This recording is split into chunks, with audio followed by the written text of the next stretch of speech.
Jai Hind friends, welcome to YouTube channel of Techno Institute of Technical Training Jamshedpur.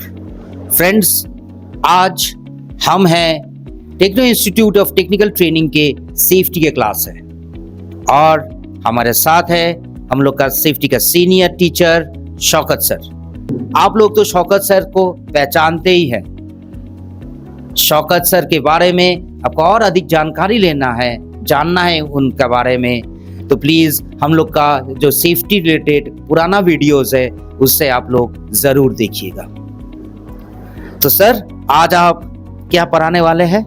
आज हम पढ़ाने वाले हैं direct cost and indirect cost. तो फ्रेंड्स, अगर आप भी जानना चाहते हैं क्या है डायरेक्ट कॉस्ट और क्या है indirect cost and how these are related to safety, तो प्लीज़ इस वीडियो को आप एंड तक ज़रूर देखें।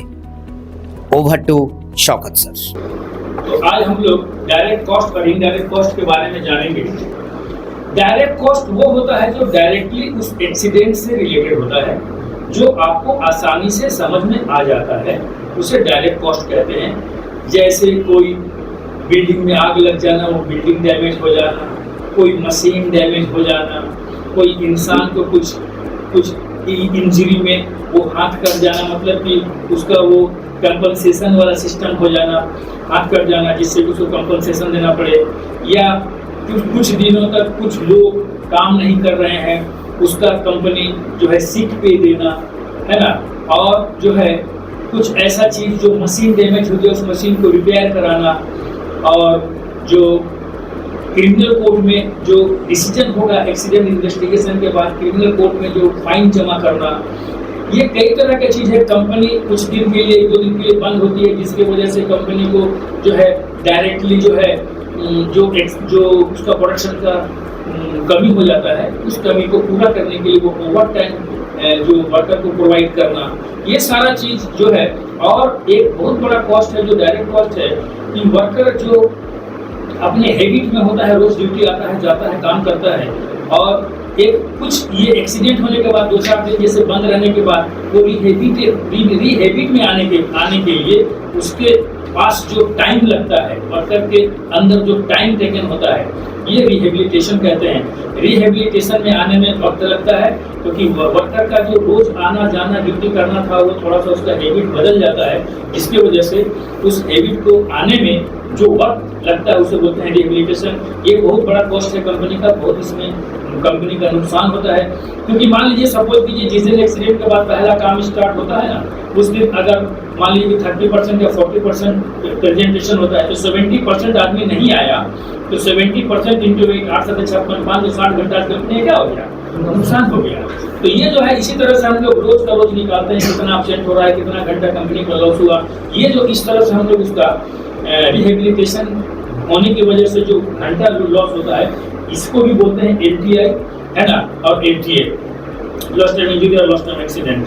तो ये जो है आपका डायरेक्ट कॉस्ट है, और ओवर टाइम जो मेकअप करने के लिए कंपनी देती है वो भी आपका डायरेक्ट कॉस्ट है। इस तरह से प्रोडक्शन जो कंपनी का लॉस हो जाता है, जब एक्सीडेंट हुआ, मान लीजिए 8 घंटे का ड्यूटी था, 2 घंटे के बाद एक्सीडेंट हुआ, 6 घंटे जो कंपनी का लॉस हो गया। बहुत ऐसा प्रोजेक्ट है जहाँ पर कि हम लोग क्या करते हैं, रॉ मटेरियल डालते हैं और प्रोडक्शन 8 घंटा निकालते हैं। तो उस 8 घंटे में जो 2 ही घंटा निकला, 6 घंटा का जो हमारा मटेरियल जो डाले थे वो तो बर्बाद हो गया कंपनी का। ये सब जो कॉस्ट है, ये कॉस्ट भी क्या है, डायरेक्ट कॉस्ट है। तो कई 2 तरह का कॉस्ट है, डायरेक्ट कॉस्ट, इनडायरेक्ट कॉस्ट। अब इनडायरेक्ट कॉस्ट में क्या है, सबसे खराब है इनडायरेक्ट कॉस्ट में वर्कर का मोरल डाउन होना। जहाँ पर एक्सीडेंट होता है, जो थोड़ा बड़ा एक्सीडेंट है, मेजर है, या माइनर में ही थोड़ा सा मेजर से कम है और फैटल है, तो ये सब में जो कंपनी के वर्कर का जो मोरल डाउन होता है, ये मोरल आपके क्वालिटी, आपके क्वांटिटी और आपके एफिशिएंसी पर इफेक्ट करता है, जिससे कि ये कई महीनों में जाकर के ये ठीक होता है, हो पाता है। ये बहुत बड़ा कॉस्ट है। कोर्ट में जो है इसका पेपर सबमिट करना, कोर्ट के लिए आदमी को मुकर्रर करना, अपने आदमी को कोर्ट के इसमें लगाना, है ना, इन्वेस्टिगेशन में आदमी को लगाना, इन्वेस्टिगेशन में गैदरिंग होना, ये सारा चीज़ जो है इनडायरेक्ट कॉस्ट है। वर्कर का मोरल डाउन होना, है ना। उसके बाद में जो है जो भी आप एक्शन लेते हैं, उस एक्शन को रिमेडियल करने के लिए आप अपने रिप्रेजेंटेटिव को भेजना, ट्रेनिंग चेंज कराना, है ना, आपने अगर जैसे कि किसी वजह से कोई प्रोसीजर की वजह से एक्सीडेंट हुआ है तो प्रोसीजर चेंज किया, तो आपने सारा ट्रेनिंग, सारा ट्रेनर, है ना, सारे लोगों का ट्रेनिंग, सारा लिफलेट्स, सारा पोस्टर्स, बैनर्स, ये सब चेंज करना, ये सब जो है इनडायरेक्ट कॉस्ट में ही आता है। और इनडायरेक्ट कॉस्ट में बहुत चीज़ है, जैसे कि जो वर्कर, कुछ ऐसे वर्कर होते हैं जो कि काम करना ही नहीं चाहते, वो काम नहीं करना चाहते, तो अब कंपनी उसको लास्टली क्या करेगा, काफी दिन समझाने के बाद कंपनी उसको क्या करेगा, रिलीज कर देगा। रिलीज करेगा तो उतना वर्कर फिर उसको नया हायर करना, हायर करने में परेशानी होना, फिर नए वर्कर को हायर करके ला करके उसको ट्रेनिंग करना, ट्रेन करना, ट्रेन करने के बाद वो वर्कर को काम में लाना, और वो वर्कर उस वर्कर के जैसा, पुराने वर्कर के जैसा जो वापस जा चुके हैं उनके जैसा कब तक हो पाना, ये भी जो है एक बहुत बड़ा एक चैलेंज होता है कंपनी के लिए। तो ये सब जो कंपनी का खर्च है ना, ये सारा खर्च कंपनी का जो है इनडायरेक्ट कॉस्ट में आता है। और कभी कभी तो ऐसा भी होता है कि कंपनी जो है आपके साथ जो टर्म्स एंड कंडीशन में आपका जो एग्रीमेंट हुआ है, उसमें जैसे 1 महीने में आप अगर 20 टन माल लेते हैं, 20 टन अगर नहीं दे सके तो आप 15 दिन का आपको ग्रेस पीरियड देंगे, अगर 15 दिन में नहीं दे सके तो आपको हम पेनल्टी भी मार सकते हैं। तो ये जो पेनल्टी होता है ना, बहुत कंपनी में ऐसा होता है, कुछ एक्सीडेंट एक के बाद दूसरा अगर हो जाता है तो वो पेनल्टी के कगार पे आ जाता है कंपनी, और जो पेनल्टी लगती है तो हमेशा पेनल्टी डबल होता है। आपसे अगर वो 1 रुपया किलो माल खरीद रहा था ना, तो वो अब आपसे 2 रुपये किलो के हिसाब से पेनल्टी करेगा।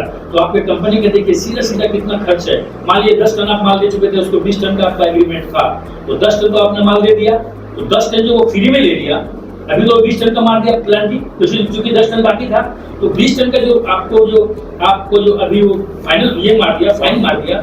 ये फाइन क्या है, जो 10 टन कंपनी का माल ले लिया, ये 10 टन कंपनी का माल जो है फ्री ऑफ कॉस्ट हुआ। इसमें लेबर कॉस्ट, लेबर का पेमेंट, है ना, मटेरियल कॉस्ट, मेंटेनेंस, जितना भी चीज है सब कुछ कंपनी का फ्री में चला गया। तो ये जो है डायरेक्ट कॉस्ट, इनडायरेक्ट कॉस्ट एक ऐसा कॉस्ट है जो कंपनी को ऊपर उठाने का भी काम करता है और कंपनी को नीचे गिराने का भी काम करता है, और वर्कर के मोरल को भी डाउन करने का काम करता है, और वर्कर के मोरल को हाई करने का भी काम करता है। इसलिए हम बोलते हैं सेफ्टी मैनेजमेंट सिस्टम अगर आप अच्छे तरीके से इस्तेमाल करते हैं तो आपके कंपनी में ना तो इंजरी होगा, ना एक्सीडेंट होगा, और ना ही आपका कंपनी में कोई भी किसी तरह का लॉसेस होगा, जिसकी वजह से कंपनी आपको हमेशा ग्रो करेगा। अगर एक्सीडेंट, इंजरीज हमेशा होता रहेगा तो ये डायरेक्ट कॉस्ट, इनडायरेक्ट कॉस्ट हमेशा चलता रहेगा, जिसकी वजह से आपका कंपनी डाउन डाउन डाउन में भी लॉक आउट भी हो सकता है। इसलिए आप लोगों की रिस्पॉन्सिबिलिटी है कि जितना भी आप जहाँ पर भी काम करें एज ए सेफ्टी, आपकी रिस्पॉन्सिबिलिटी है कि आप हमेशा अनसेफ कंडीशन को कंट्रोल करें, और उससे भी अगर कोई छोटा चीज ऐसा दिखता है जो कि आपको दिखता है कि अनसेफ एक्ट हो सकता है,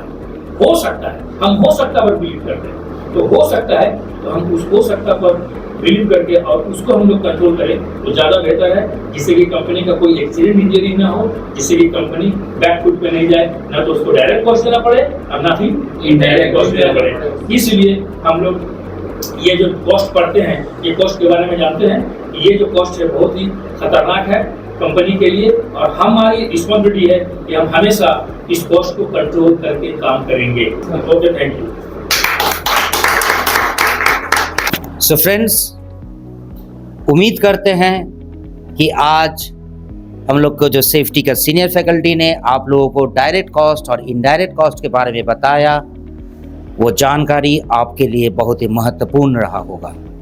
सो फ्रेंड्स, अगर आप इस वीडियो के माध्यम से आपने अपने नॉलेज को गेन किया है तो इस वीडियो को ज़रूर लाइक कीजिएगा, और अपने फ्रेंड्स, रिलेटिव्स के साथ इस वीडियो को ज़रूर शेयर कीजिए।